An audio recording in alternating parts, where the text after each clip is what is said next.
Salutations! Alors, je vais enlever mon bracelet qui fait un max de bruit, donc si je le garde ça va être très désagréable. Je suis très contente de vous retrouver aujourd'hui pour cette nouvelle vidéo. Ça fait très longtemps, 2 mois quasiment, que je suis pas revenue sur YouTube, que je suis pas non plus revenue sur Instagram. C'est une année un peu de transition, il faut que je me réhabitue à un nouveau rythme, à une nouvelle façon de faire, donc ça prend du temps, mais j'ai lu de mon côté pas mal, beaucoup de choses en rapport avec le mémoire que je vais devoir rédiger cette année. Donc j'ai été piocher dans mes lectures de ces 2 derniers mois et demi, pour essayer de vous faire une petite sélection de livres dont j'avais envie de vous parler. Voilà. Du coup, pour commencer, je vais juste vous mentionner brièvement le livre que je suis en train de lire. Donc c'est Le Différend de Jean-François Lyotard, que j'ai commencé aujourd'hui. J'ai lu à peu près 80 pages.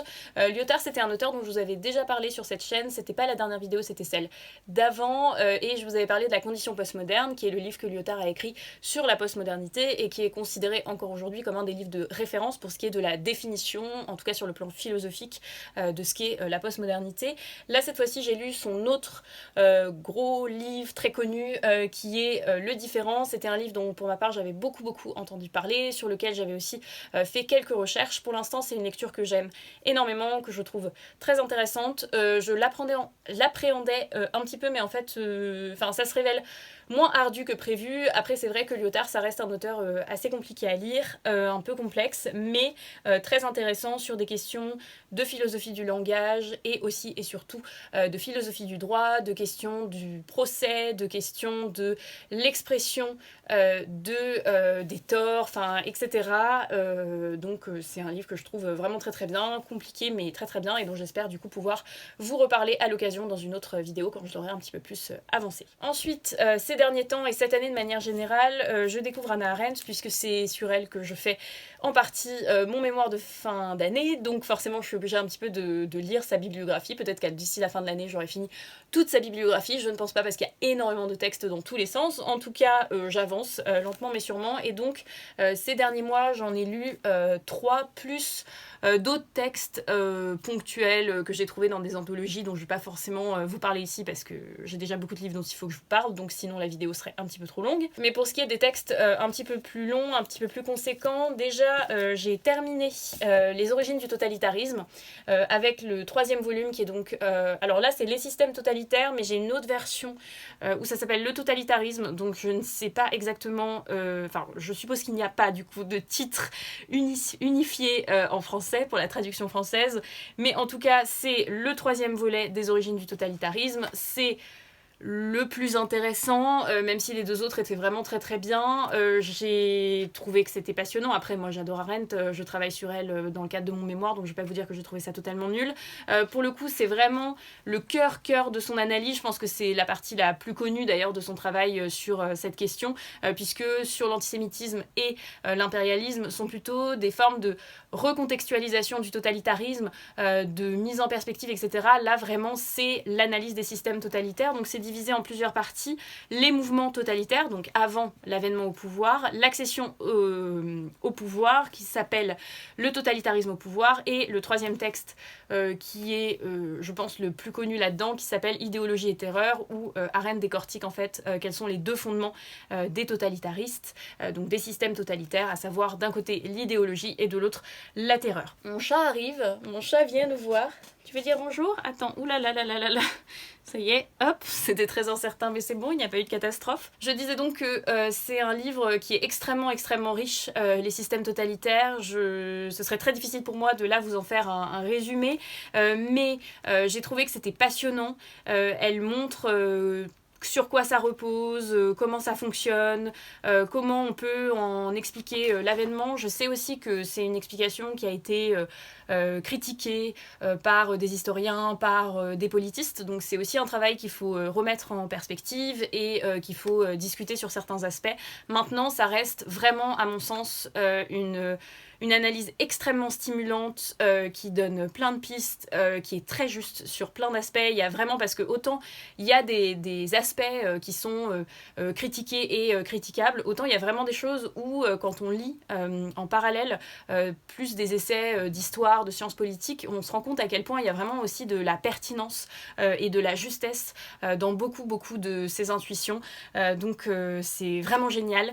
Le seul regret que j'ai, c'est que là c'est juste une vidéo point lecture comme ça rapide, donc j'ai pas forcément le temps ni le temps ni la préparation pour rentrer dans le détail de tout ce qu'elle dit, tout ce qu'elle défend, mais vraiment c'est un livre qui est passionnant, dont je vous conseille vraiment la lecture et qui peut aussi se lire assez indépendamment du reste des origines du totalitarisme. Donc si vous vous sentez pas de lire l'intégralité, vous pouvez ne lire que celui-là qui est, comme je l'ai dit dès le début quand j'ai introduit ce livre, vraiment le cœur en fait de l'analyse. Donc voilà. Également dans la même veine, j'ai aussi lu un autre tout petit livre qu'elle a écrit ensuite, je pense, et qui complète un petit peu, qui est La nature du totalitarisme. Donc c'est vraiment le prolongement de l'autre. Alors bien sûr c'est moins complet, hein, forcément, puisqu'il y a moins de pages, ça fait moins d'une centaine de pages. Après c'est vraiment très intéressant aussi. C'est un bon résumé, une bonne synthèse de ce qu'elle entend par le totalitarisme, notamment la question de la loi, la question de l'ordre juridique, puisque un des grands thèmes en fait de Arendt, c'est cette idée que le totalitarisme est un régime dans lequel il n'y a aucune structure, il n'y a aucun cadre, et c'est de manière peut-être un peu paradoxale et contre-intuitive ce qui explique le défaut de liberté, c'est-à-dire que pour elle, la liberté, la spontanéité, la pluralité aussi sont ce qui constitue en fait la politique, et ce sont des choses qui ne peuvent s'exprimer et exister que s'il y a un cadre juridique qui rend en fait les règles dans lesquelles on évolue, l'ordre dans lequel on évolue prévisible en fait. Et donc le système totalitaire va désagréger totalement ça, puisque c'est irrigué par la loi du mouvement, qui n'est pas véritablement une loi en fait. Le régime totalitaire a une direction mais il n'a pas d'ordre, et donc on peut pas en tant que tel dire qu'il a vraiment des lois, un ordre juridique. Donc c'est un peu une idée entre plein d'autres, hein, parce qu'il y a beaucoup d'autres aspects de sa caractérisation, de sa définition de ce qu'est le totalitarisme, mais moi c'est vraiment un point qui m'a beaucoup intéressée, et celui-ci complète bien les systèmes totalitaires. Je crois que j'avais même d'abord lu La nature du totalitarisme et ensuite seulement les systèmes totalitaires. Et enfin le dernier d'Arendt que j'ai lu, c'est un sur un thème assez différent mais qui là encore complète, parce qu'en fait ce qui est un peu étrange peut-être chez Arendt, c'est que à la fois c'est une très grande richesse, une très grande diversité. En fait, elle aborde vraiment énormément de sujets, et en même temps il y a quand même un fil conducteur dans son travail qui est la question de la philosophie politique essentiellement, et tout un tas d'autres choses qui vont se rattacher en fait à cette problématique de la philosophie politique et de la politique. Et donc en fait sous des allures de grande diversité, de grande pluralité, de grandes différences dans ses thèmes, dans son travail, en fait il y a une forme d'unité. Et quand on lit d'autres textes qui, a priori, comme celui-ci dont je vais vous parler jusque-là, juste à présent, sont pas forcément liés à ce qui nous intéresse, en fait, on arrive quand même à piocher des éléments, parce que c'est une forme de système qui s'alimente, donc c'est assez intéressant. Et donc j'ai lu celui-ci qui s'appelle De la Révolution, quand j'avais fait les 2 vidéos sur Hannah Arendt, donc c'était 2 vidéos vlogs en fait, où j'avais lu pendant une semaine que des textes d'Hannah Arendt dont je vous parlais au fur et à mesure. Donc si Hannah Arendt vous intéresse, n'hésitez pas à aller voir cette vidéo d'ailleurs, puisque je rentre un peu plus dans les détails de ce qu'elle défend, comment elle met en place ses idées, quelles idées, etc. Et bien j'avais lu, donc dans le cadre de ces 2 vidéos, La liberté d'être libre, qui est un tout petit texte que j'ai pas ici, sinon je vous l'aurais montré, mais j'ai dû le ranger, qui était un texte où elle revenait sur la question de la Révolution française et de la Révolution aux États-Unis. Et dans le cadre de cette vidéo, je vous avais dit déjà que c'était pas forcément a priori la thématique qui m'intéressait le plus chez elle, et aussi que sur ce texte, qui est un tout petit texte qui fait moins de 100 pages, je trouvais que c'était intéressant, mais qu'on restait un peu sur notre faim, parce que c'était extrêmement court, et donc que j'avais envie en fait quand même d'en savoir plus. C'était pas forcément la partie du travail d'Arendt qui a priori m'intéressait le plus, mais en même temps j'étais quand même un peu titillée, et j'avais quand même un peu envie de savoir ce qu'elle avait à dire là-dessus. Et donc je m'étais acheté à ce moment-là le gros essai qu'elle a fait sur la question de la Révolution. J'ai mis pas mal de temps à le lire, mais là j'ai eu un travail à faire en fait qui était lié à ça, donc ça a été l'occasion et je l'ai découvert. J'ai vraiment pas été déçue, franchement, c'est-à-dire que j'ai été agréablement surprise parce que en fait à travers la question donc, de l'analyse de la Révolution française et de la Révolution aux États-Unis, où elle va donc opposer ces deux révolutions et essayer de voir qu'est-ce qui les différencie et pourquoi, à son sens, la Révolution aux États-Unis est réussie alors que la Révolution française est un échec. En fait, à travers ces deux événements historiques, il y a aussi, mais ça c'est très propre à la méthodologie arendtienne de manière générale, partir de l'événement pour ensuite en dégager des questions de théorie politique, de philosophie politique qui dépassent les événements en question. Et donc là, derrière, on a vraiment toute une lecture de la question politique, de la question du contrat social, de la question du peuple, de la question de la nation, qui sont quand même des thèmes extrêmement importants dans tout le travail d'Hannah Arendt. Ça rejoint ce que je vous disais juste avant, à savoir que derrière une impression de pluralité et de très grande diversité, en réalité, l'intégralité de son travail s'inscrit dans une même perspective, dans un seul et même objectif, et il y a une forme de continuité. Et bien là, c'est vraiment le cas avec cet essai qui, à la fois, peut bien sûr être une opportunité de réfléchir sur la question de deux révolutions en particulier, voire même trois, parce que la révolution russe est aussi mentionnée, mais aussi, si c'est pas forcément ces thématiques qui vous intéressent, de un, et de deux, si c'est parce que c'est un texte qui a été assez critiqué sur la question historique, de la véracité de ce qu'elle disait, etc. Et d'ailleurs, je l'ai ici, donc je vais vous le montrer. Pour ma part, j'avais lu en parallèle de ma découverte de la Révolution cet essai-ci, qui n'est pas forcément merveilleux non plus, mais qui peut être intéressant si vous voulez une critique justement de ces questions. Donc c'est Hannah Arendt, La Révolution et les droits de l'homme, qui est un texte qui a été fait par pas mal de chercheurs et de chercheuses qui expliquent ce qui leur pose problème globalement dans les conceptions développées dans De la Révolution et qui reviennent notamment sur la question de la véracité historique. Donc c'est vrai que sur ce point, on peut vouloir mettre un petit peu de distance par rapport au texte et même douter en fait de sa pertinence en se disant qu'au fond, à partir du moment où ce qu'elle dit est faux historiquement, ou en tout cas est très très discutable sur le plan historique, eh bien ça n'apporte plus rien. Mais en fait, on peut aussi avoir une autre approche du texte qui est de considérer que c'est également une opportunité de comprendre sa conception de la politique, et pour le coup, en matière de philosophie politique, je pense que ça reste très très très très actuel comme pensée. C'est-à-dire que elle réfléchit beaucoup sur la question de la nation, ça c'est une constante dans le travail d'Hannah Arendt, la critique de l'idée de nation, de l'idée de nationalisme, parce que la nation et le nationalisme vont poser finalement l'existence d'un peuple. Voilà, le peuple existe, il n'y a qu'à le constater. Alors qu'elle, au contraire, elle a une conception du corps politique comme quelque chose qui se construit par le dialogue, par la délibération, par l'échange, etc. Et ça, c'est vraiment des choses qui sont très très intéressantes pour repenser le pacte social, le contrat social, et le fondement aussi des structures politiques, parce qu'on a une centralité encore aujourd'hui, notamment en matière de relations internationales, de l'idée de nation.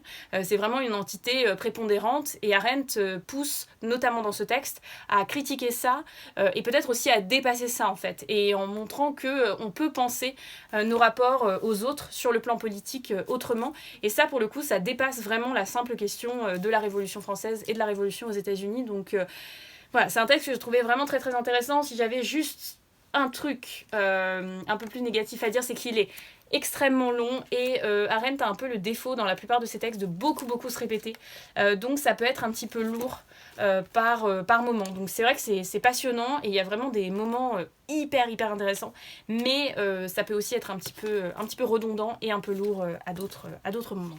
Ensuite, autre ambiance, je vais d'ailleurs vous la montrer très très rapidement parce que j'ai pas grand chose à en dire, et c'est une série de BD dont je vous ai déjà parlé plusieurs fois.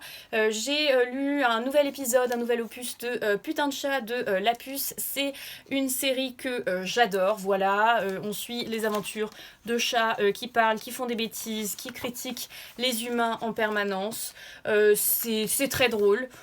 C'est très gentillet. Bon, après il y a des trucs un petit peu plus trash. C'est très anthropomorphique, c'est même totalement anthropomorphique, mais j'aime bien. Moi je trouve ça rigolo, c'est tout petit, c'est beaucoup trop cher pour ce que c'est, parce que ça se lit extrêmement vite, mais on passe un bon moment, ça fait du bien, donc voilà, je l'ai lu là il y a une semaine, et comme je vous fais cette vidéo, j'en profite pour vous en parler. On part du coup sur des sujets un peu moins joyeux. j'ai lu ce livre-ci, c'est un livre que je vous ai mentionné dans plusieurs vidéos, que j'ai enfin lu, ça y est. Stéphane Rousseau, Combattre une anthropologie de la guerre moderne. C'est donc Stéphane Rousseau, c'est un spécialiste de la Première Guerre mondiale et c'est quelqu'un qui a notamment beaucoup travaillé sur la question du deuil et aussi qui a fait certains livres plutôt sur des parcours individuels, donc si je dis pas de bêtises, des veuves par exemple de soldats, etc. Donc c'est vraiment quelqu'un qui est très important sur la Première Guerre mondiale et qui a aussi beaucoup participé à repenser la discipline historique en France, l'historiographie en France et les méthodologies, et notamment quand il est question de combat, puisque dans ce livre, ce qui se propose, c'est le postulat de départ est assez simple et en même temps compliqué, c'est il y a une difficulté dans le monde occidental de penser le combat, de penser la guerre, ça va, parce qu'on pense les batailles, on a plein d'historiens des batailles, on a plein d'historiens de l'armement, etc. Mais penser vraiment le combat comme expérience combattante, c'est très compliqué, c'est une forme d'impensé, et donc il essaye de comprendre pourquoi, en partant d'une forme de rétrospective sur tous les historiens depuis la guerre 14 qui se sont attaqués ou pas à ce problème, et notamment ce qu'il relève, c'est qu'on a pas mal d'historiens qui en fait ont fait la guerre 14 et qui pourtant ne l'ont quasiment jamais mentionné dans leur texte en fait, et n'ont jamais vraiment travaillé là-dessus. Et ensuite, il essaye de faire des liens aussi entre l'histoire et l'anthropologie. Donc c'est vraiment un texte qui est très très très intéressant, qui propose plein de pistes, qui est très bien référencé. J'ai noté je sais pas combien de références dans tous les sens, et qui a vraiment une façon d'appréhender le problème qui est assez captivante, et voilà, donc j'ai beaucoup aimé, ça faisait longtemps que je voulais lire, donc je suis très contente de l'avoir découvert. Et enfin, dernier livre lu récemment, vous voyez c'est tellement récent qu'il y a encore un marque-page qui se balade, j'ai lu ce livre-ci, le Que sais-je de philosophie du droit de Michel Tropper.